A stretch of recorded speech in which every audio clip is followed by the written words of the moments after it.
आज भी जातिवाद स्थिति बदली जातिवाद नहीं है। को लेकर तो जो तमाम चीजें सामने आ रही, विपक्ष तो कह रहा है कि उसकी तो जननी आप कांग्रेस ही है।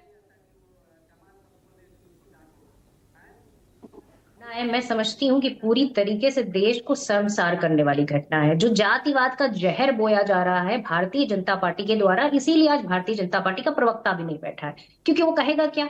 अब जो गलत है उसको गलत कह नहीं सकता। तो हकीकत ये है कि उत्तर प्रदेश में लगातार जिस तरीके से ये पूरी अमानवीय घटना हुई, उसके बाद सरकार पूरी तरीके से अपना पल्ला झाड़ती हुई नजर आई। इससे साफ होता है कि ये मनुवादी जो सोच है। और आप देखिए किस तरीके से आरएसएस के जो महासचिव है दत्तात्रेय जी, उन्होंने क्या कहा? उन्होंने कहा उनको नफरत तो दो ही चीजों से है, एक समाजवाद से नफरत है, एक धर्मनिरपेक्षता से नफरत है। इसीलिए वो चाहते हैं कि जो हमारा संविधान है वहां से ये दोनों शब्द हटा दिए जाए। अब देखिए, बिल्कुल देखिए, और ये पूरी जानकारी तरीके जो है ना सभी प्रवक्ताओं को होनी चाहिए। असंवैधानिक शब्द हैं, जाति सूचक जो शब्द हैं, ऐसे नहीं बोलने चाहिए। और मुझे मजबूरन सारिका पासवान को हटाना पड़ा है पैनल से। प्रियंका जी कंटिन्यू कीजिए। देखिए, मैं सिर्फ इतना कहती हूं कि जो मनुवादी सोच के लोग हैं ये संविधान विरोधी हैं। और संविधान में जो समानता का अधिकार दिया गया है, जो बाबा साहब ने दिया, उस समय भी इन्होंने संविधान की प्रतियां जलाई। आज भी ये मुंह छुपाते फिर रहे हैं। हकीकत ये है कि इनका सिर्फ एक ही काम है कि इस तरीके से जातिवाद का जहर बोया जाए और उसका फायदा उठाया जाए।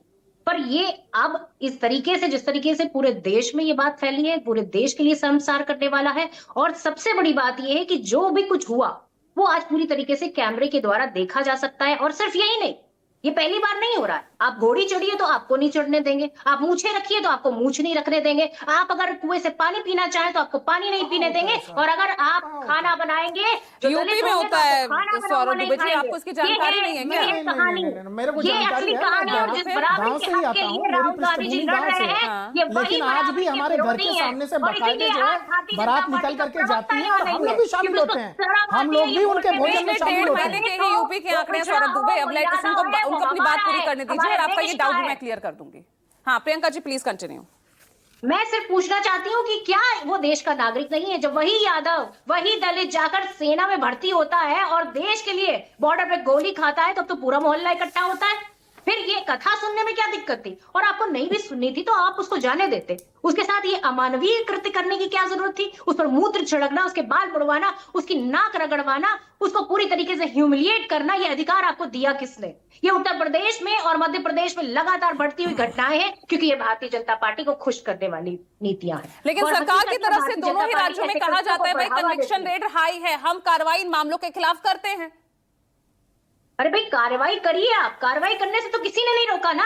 आप कौन होते हैं जजमेंट करोड़ के साथ ये अमानवीय कृत्य करने वाले? आप कौन होते हैं? क्या भीड़ तंत्र को इस सरकार ने पूरी तरीके से छूट दे रखी है कि आप किसी का भी सर मुड़वा दीजिए? उड़ीसा जाइए तो किसी को भी जो घुटनों के बल चलवा दीजिए, उसको गंदा नाली का पानी पिला दीजिए, उसको घास खिला दीजिए, आप किसी के ऊपर मूत्र की वर्षा कर दीजिए।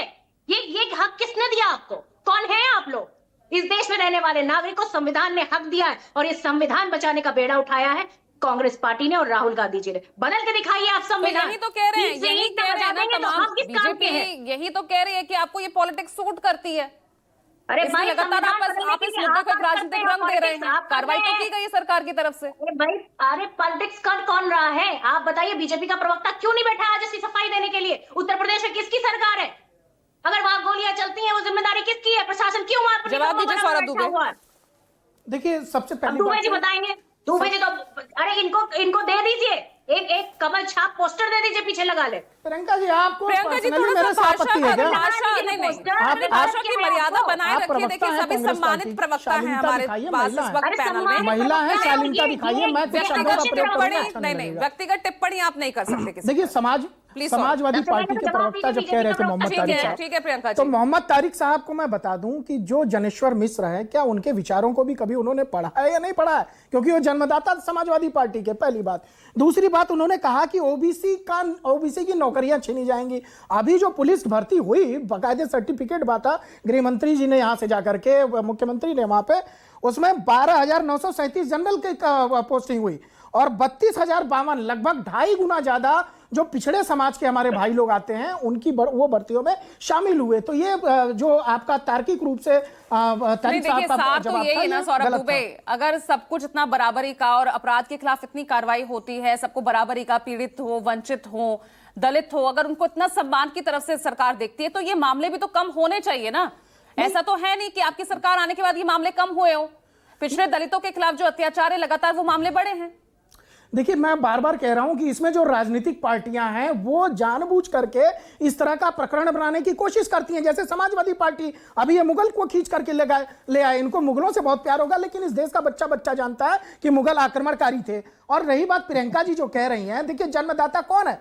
ये जातीय संघर्ष की जन्मदाता तो कांग्रेस पार्टी रही है लगातार, चाहे उत्तर प्रदेश हो चाहे बिहार हो, इन्होंने 50 सालों तक शासन कांग्रेस रही है ना, तो जनता ने उन्हें जवाब दिया। लेकिन आप जब कटेंगे तो कटेंगे, मुझे भी मौका जब दीजिएगा। ये कहेंगे फिर कटेंगे तो कटेंगे। जवाब आपको भी दिया जनता ने, कटेंगे तो कटेंगे। 240 पर लाके खड़ा कर दिया आपको 303 से। नहीं, 240 लाकर के खड़ा कर दिया, तो 240 जो दोनों बार यूपीए की सरकार बनी उससे कहीं ज्यादा है। उनकी तो 140 नहीं पार होती थी, 10 साल सरकार चलाई है। जवाब दीजिए मोहम्मद तो तारिक साहब। 2-3 बार सरकार बना रही है, उसकी उपलब्धि को देखिए, पहली बात। दूसरी बात मैं ये कह रहा हूं कि बार बार जिस प्रकार से ब्राह्मण और यादव समाज के बीच में तनाव उत्पन्न करने की कोशिश समाजवादी पार्टी और कांग्रेस कर रही है, उनको इससे बचना चाहिए। जो सामाजिक ताना बाना है उसके अंदर छेड़छाड़ से बचनी चाहिए। सब जो सारे हम बात करते हैं कि हिंदू मुस्लिम सिख ईसाई सभी की एकता की बात करनी चाहिए। योगी सरकार में जो मंत्री हैं उनको भी देनी चाहिए ना। किनको?